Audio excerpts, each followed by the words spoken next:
करते हैं शीत युद्ध। अंतर्राष्ट्रीय राजनीति और संबंध का जो महत्वपूर्ण टॉपिक है कोल्ड वार।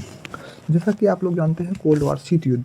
शीत युद्ध का जो दूसरा नाम है इसे वाक युद्ध या छद्म युद्ध भी कहा जाता है। इंग्लिश में एक वर्ड में इसका अर्थ होता है अगर देखा जाए तो प्रॉक्सी वार। प्रॉक्सी वार का आशय ये है अमेरिका और सोवियत संघ के बीच 1945 से लेकर 1991 तक के वैचारिक और शत्रुतापूर्ण संबंधों की अभिव्यक्ति है, जिसमें दोनों राष्ट्रों ने कोई वास्तविक युद्ध यानी प्रत्यक्ष रूप से एक दूसरे के विरुद्ध ना किसी प्रकार का युद्ध नहीं किया, बल्कि दोनों में वैचारिक मतभेद था और दोनों एक दूसरे को पिछाड़ने की होड़ थी, जिसमें दोनों एक दूसरे के प्रति आरोप प्रत्यारोप, कूटनीति, जोड़ तोड़, जासूसी, सैन्य प्रतिस्पर्धा, गलत प्रचार और कह सकते हैं स्नायु युद्ध या मनोवैज्ञानिक युद्ध के माध्यम से एक दूसरे के विरुद्ध संघर्ष किया। इसे ही शीत युद्ध कह सकते हैं। यानी शीत साधारण शब्दों में देखा जाए तो शीत युद्ध एक प्रॉक्सी वार है, वाक युद्ध है, यानी बोलचाल का युद्ध है। ये रियल में युद्ध नहीं था और ये अमेरिका और सोवियत संघ के बीच 1945 से लेकर 1941 तक के बीच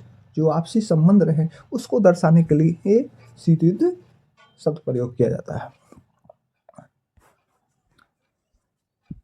शीत युद्ध शब्द का सबसे पहले प्रयोग अमेरिका और सोवियत संघ के बीच संबंध के विषय में बर्नार्ड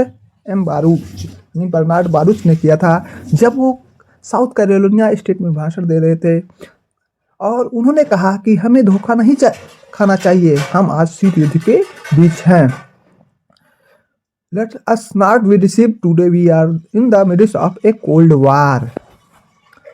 कहा जाता है युद्ध, आपने देखा होगा कि युद्ध कैसे लड़ा जाता है, सैनिकों के मध्य गोला बारूद के द्वारा, बम तोपों के द्वारा लड़ा जाता है। वहीं पर जो कोल्ड वार था अमेरिका और सोवियत संघ के बीच जो वैचारिक संघर्ष था, आइडियोलॉजिकल कॉन्फ्लिक्ट था, उसमें हथियारों का जो स्थान था वह कागज़ के गोलों, समाचार पत्र पत्रिकाओं, न्यूज़लेटर, रेडियो टेलीविज़न के द्वारा लड़ा गया था, अर्थात प्रोपोगंडा फैलाया गया था एक दूसरे के विरुद्ध।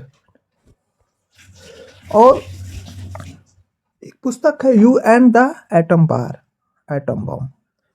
इस पुस्तक को जॉर्ज ऑरवेल ने लिखा था 1945 में और इसमें उन्होंने सबसे पहले शब्द का इस्तेमाल किया था कोल्ड वार, बट जो कहीं न कहीं पब्लिसिटी दिलाने का काम किया और ये माना जाता है, विभिन्न परीक्षाओं में बताया जाता है कि जो शीत युद्ध का सबसे पहले प्रयोग किया वो बर्नार्ड बारूच ने किया था। अब हम लोग बात करते हैं परिभाषा की। तो बहुत सारी परिभाषाएं, बहुत विद्वान ने अपने ढंग से शीत युद्ध को परिभाषित करने का प्रयास किया है, लेकिन हम अपने देश के प्रधानमंत्री जो प्रथम प्रधानमंत्री थे पंडित जवाहरलाल नेहरू, उनके अनुसार देखते हैं तो पंडित जवाहरलाल नेहरू के अनुसार शीत युद्ध प्राचीन शक्ति संतुलन की अवधारणा का नया रूप है। मतलब ये कहते हैं कि जो कोल्ड वार है वो क्या बैलेंस ऑफ पावर का एक न्यू मॉडल है और यह दो विचारधाराओं को संघर्ष न होकर विशालकाय शक्तियों के परस्पर, मतलब इनका कहने का आशय ये है, ये आइडियोलॉजिकल कॉन्फ्लिक्ट ना होकर यह दो सुपर पावर के बीच क्या संघर्ष था, कॉन्फ्लिक्ट था, म्यूचुअल कॉन्फ्लिक्ट था। और नेहरू जी ने इसको एक शब्द में परिभाषित करने का मतलब जो शीत युद्ध का जो माहौल था, वातावरण था, जो कंडीशन था, वो लाइक ए सस्पेंडेड डेथ जैसा था, यानी निलंबित मृत्युदंड के वातावरण के समान था, जो गर्म युद्ध से भी भयानक था। यानी ये ऐसी कंडीशन थी कि कभी कुछ भी हो सकता था। हम लोग देखिए सबसे जो बेस्ट परिभाषा दी गई है वो केपीएस मेनन, हमारे देश के जो केपीएस मेनन जी है, ठीक है, उन्होंने डिप्लोमेट हैं, इन्होंने सबसे बेस्ट परिभाषा दी है। इनकी जो परिभाषा है, शीत युद्ध जैसा कि विश्व ने अनुभव किया है, दो विचारधाराओं के मध्य युद्ध था। ये कहते हैं कि जो कोल्ड वार है जैसा कि विश्व ने महसूस किया, यह दो विचारधाराओं के मध्य संघर्ष था।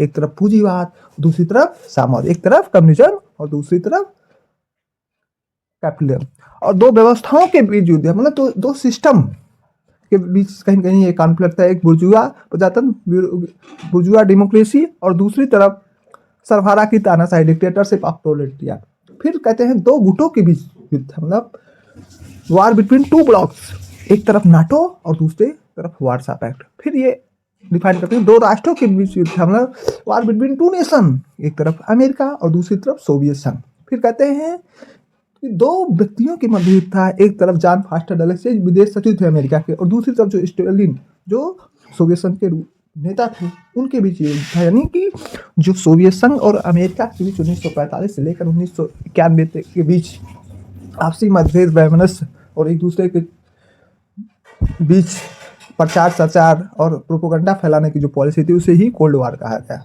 धन्यवाद। अन्य टॉपिक से रिलेटिव चीज़ें जैसे कि कोरिया क्राइसिस, अफगान संकट, क्यूबा मिसाइल संकट देखने के लिए आप हमारे चैनल को फॉलो कर सकते हैं।